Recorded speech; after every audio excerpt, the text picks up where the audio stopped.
পর্যটক স্পটে আমরা এখন মাল দিতে হিমশিম খাই। বিভিন্ন বিয়েতে অনুষ্ঠানে কোয়েল পাখির যে মাংস, এটার এত চাহিদা আমরা মানে দিয়ে শেষ করতে পারি না। একটা মুরগিতে আমরা যে পরিমাণ টাকা বিনিয়োগ করি, তার একটা মুরগির টাকা কিন্তু আমি 5 থেকে 6টা কোয়েল লালন পালন করতেছি, এবং একটা মুরগিতে পার ডে একটা ডিম দিতেছে। বাট 6টা কোয়েলে যদি আমি সঠিকভাবে পরিচর্যা করি, 5টা ডিম অবশ্যই পাওয়া সম্ভব।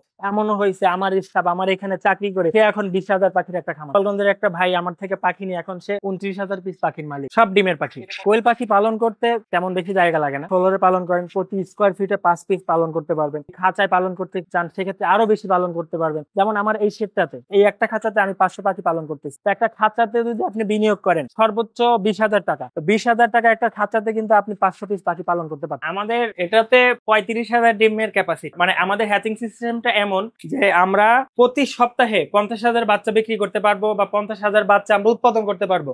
এখানে 15 দিন থাকে, এখানে শেষ হওয়ার পর আরেকটা মেশিনে 3 দিন থাকে। শুরু থেকেই আমার বড় মেশিন। আমাদের যে মেয়ে পাখিগুলো, এগুলো আমাদের খামারিরা আমাদের থেকে নিয়ে নেয়, এবং মেয়ে পাখি পুরুষ পাখি বাছাই করার আগের যে বয়স গুলোতে যে পাখিগুলো, এগুলো হচ্ছে বিভিন্ন আড়তে বা বিভিন্ন ডিলাররা, আমাদের যে ডিলার নিয়োগ করা আছে তাদের কাছে আমরা দিয়ে থাকি। এই কোয়েল বাছাই করার পরে যে পুরুষ পাখিটা থাকে, এটা আমাদের মেইন বাজারজাতটা করা হয় আমাদের সিলেটে। আমরা সিলেটে এটা বাজারজাত করি। সিলেট, যশোর, বরিশাল, কুয়াকাটা, কক্সবাজার পর্যটক স্পট গুলোতে এগুলোর চাহিদা অনেক বেশি। কোয়েল পাখিটা ফার্মের সাথে কখনোই তুলনা হবে না, কেন এটা রোগ প্রতিরোধ ক্ষমতা এতটা বেশি। যেমন আপনার ফার্মের ব্রয়লার বলেন, সোনালী বলেন, অন্যান্য যে মুরগিগুলো আছে, এটা একটা প্রকার রোগ আসলে খুব বেশি সময় নেয় না, সমস্যা সৃষ্টি হয়ে যায়। বাট কোয়েল আপনাকে সময় দিবে 2 থেকে 3 দিন। আপনি চাইলে অনায়াসে ওর থেকে সময় আপনি নিতে পারবেন, না আমি এর মধ্যে ওকে ঠিক করতে পারবো। এতটা রোগ প্রতিরোধ ক্ষমতাশালী। সারা বাংলাদেশ লাখ লাখ না ভাই, কোটিও বিক্রি হইতেছে, এত পরিমাণ চাহিদা। একটা খামারি যদি সে বিক্রির জায়গাটা থাকে বা বিক্রির প্রসেসিংটা জানা থাকে, তার 1 লক্ষ কেন 2 লক্ষ বাচ্চা বিক্রি করা সম্ভব। আমি যখন 1000 বাচ্চা দিয়ে শুরু করছিলাম, তখন আমার চিন্তা থাকতাম কিভাবে ডিম বিক্রি করব, কিভাবে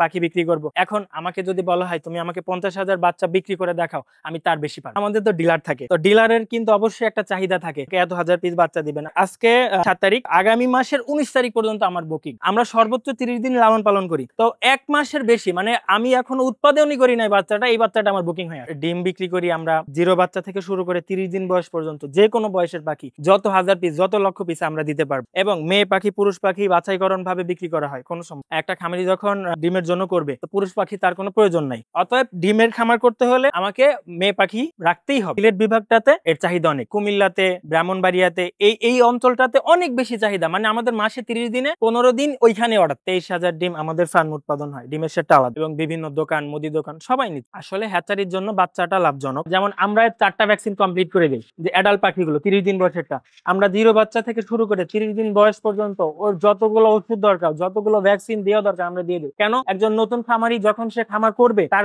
এত কিছু জানা থাকে না, তখন আমরা এটা করে দিই। জাস্ট 3 মাস পর একটা ভ্যাকসিন দিয়ে দিলে এনাফ, আর কিছু প্রয়োজন। গন্ধটার জন্য এখন এসিআই গ্রুপের একটা মেডিসিন আছে, এটা ইউজ করলে গন্ধ থাকে না। কেউ যদি বলে যে আমি আবদ্ধ জায়গায়, চারপাশে বাড়িঘর, এখানে পালার কোনো পরিবেশ নাই, তারপরে সে পাখি পালন করতে পারবে। এই আপনার হচ্ছে লিটারের সাথে একটা পাউডার জাতীয় মেডিসিন আছে, এটা ইউজ করলে কোনো দুর্গন্ধ থাকে, ময়লার মতো ফেলে দিতে পারবে। আমরা একটা সময় ক্যাশ অন ডেলিভারি দিতাম, তো ক্যাশ অন ডেলিভারি দেওয়ার পরে কাস্টমার পাখি পাওয়ার পরে ফোন তুলেন। আর এখন এমন একটা সিস্টেম হয়ে গেছে যে ফুল টাকা অ্যাডভান্স করে, আবার বলে যে ভাই গাড়ি ভাড়া টাকাটা পাঠিয়ে দিলাম, আমার পাখিটা সুন্দর করে পাঠিয়ে দেয়। রমজানে একটা সমস্যা হয়েছিল, আন্দোলনের সময় একটা সমস্যা হয়েছিল, কিছু পাখি কুমিল্লা থেকে ছিনতাই হয়ে যায়। ওই টাইমে অনেক বড় একটা লস হয় আমাদের, 2টা ট্রাক ছিনতাই হয়ে যায়। এরকম সমস্যার কারণে আমরা বাসে পাঠাইছিলাম। ওই দিন হচ্ছে বাসে আমাদের 9,000 পাখি বৃষ্টিতে ভিজে 9,000 পাখি মানে। এই যে 2টা পাখি আমরা যে ডেলিভারি করছি, এইগুলো সবগুলোই মাংসের পাখি ছিল, মানে কোনো খামারির জন্য ছিল না। তো একটা পর্যায়ে তাদেরকেও সান্ত্বনা দিতে হইতো, নিজেদেরকেও কষ্ট মেনে নিতে হইতো, খাবার দেওয়া, পাখিগুলো দেখা, একটা পাখি দেখে উপলব্ধি করা যে পাখিটার কি সমস্যা, কেন এটা হইতেছে, আমি নিজে দেখি, আমাদের স্টাফদের শিখাই। কোয়েল পাখির